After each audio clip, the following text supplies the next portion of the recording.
Hi guys, in this lecture we're gonna expand a bit. First, we are going to attach a composition.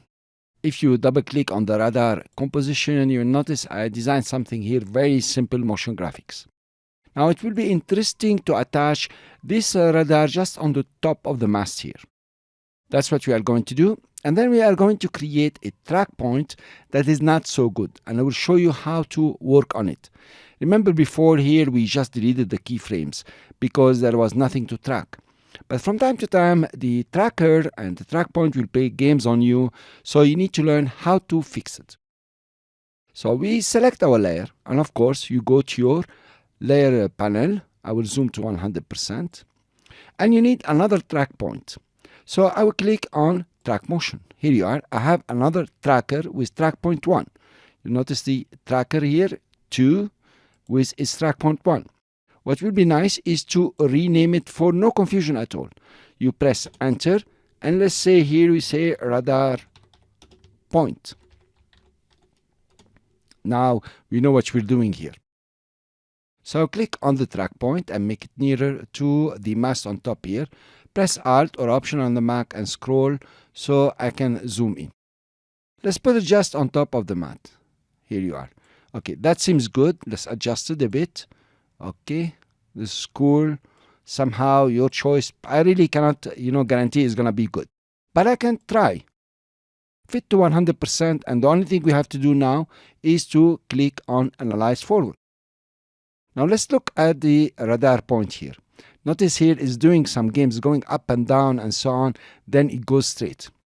Cool, I guess from here that's enough, we stop. Cool, let's go back and see the problem here. You notice what happened over here. Let's zoom in, and these keyframes are up and down and so on. Well, there are two choices here. If you are patient and you are very, very meticulous, then you can come over and adjust every keyframe at a time. You can click on the keyframe and just put it up. Here you are. And then page down. Okay, you go forward and click on the next one. I missed one. Okay, and then go and put it up. Now, I don't have the patience to do this. And the best way to do that, the regular way, is to adjust the keyframe. Here you are. Click on it and adjust it. So I'm positioned on the keyframe. And simply go ahead and analyze forward again. First, let me go to 100%. And I will say analyze again. Now, notice what's going to happen. It seems nothing is happening because of the motion path that is already displayed. Okay, but then we will have to wait for the result. I think over here it will be cool. Notice what happened. I will go back in time, okay, to where we had the problem. Zoom in. It has readjusted all the keyframes. And now they are in a straight line and a normal motion path. This is the way to do it. When you have a problem, for example, over here, you have these things doing like this, you come and position to the bad keyframe. Okay, so I'll move in time. I will go page down, many of them. Okay, so I will position on this one, click and adjust it again, and then go to Analyze again, forward. And then it will adjust all the keyframes. I will undo all this because we have a nice path.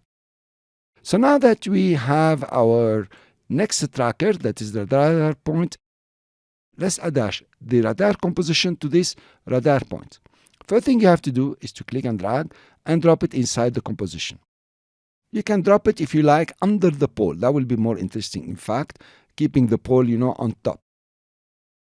Then you want to go to your layer panel and come to the tracker 2. Be careful, it's tracker 2. Notice it should be tracker 2 and not tracker 1. Okay, tracker 1 is the previous one. We go to tracker 2 and we say edit target. Notice here the layer, we have now 3 options. We can have the radar, the circle again, but of course we want the radar. We click OK and we say apply. Do you want X and Y or Y only? Y will go in a straight line. X, I think it will stay in the same place. So let's select X and Y. Here you are. The radar here is very big. That's cool. Let's open the scale. I press S and let's open the position. So when you applied, it has copied all the keyframes from radar point or tracker 2 into the position of the radar pre-comp. Now for the scale here, you can play with it. I make it 30%. Let's play and see, is it working? Not bad. I will deselect with F2. Here you are. It's not bad at all. It looks pretty fine, except at the end over here, you need to fix it. You don't want it to come out. So let's zoom in on the keyframes. I will go deep inside. And let's notice exactly how the animation is working. There is a motion within the pre-comp, right? So you need to take care of that. In all kind of motion graphics, there is a motion in the pre-comp, and you need to adjust the timing. So let's do it. Let's say come over here, and this is the last one that's happening over here, for example. And all you have to do is to just cut the layer. Here you are. Notice now it's go, wow, now it's working fine. Maybe I cut too soon. You can come and adjust it. Okay, if you say F2, make it one more. Here you are. Yes. Let's play it now. It looks fine. It's not bad. Maybe if you give it another one, it will look better. Okay. So it's up to you. You know, guys, I'm trying to adjust it at 100% in the lecture. But nevertheless, you get the point. You might be wondering why the keyframes are copied and not a link through expression.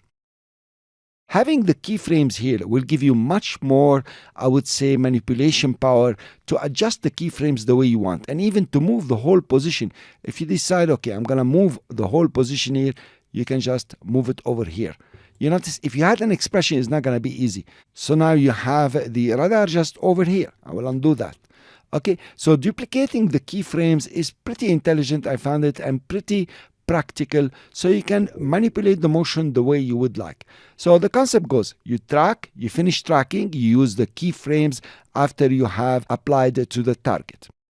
Thank you very much for listening. I will see you in the next lecture with attaching effects.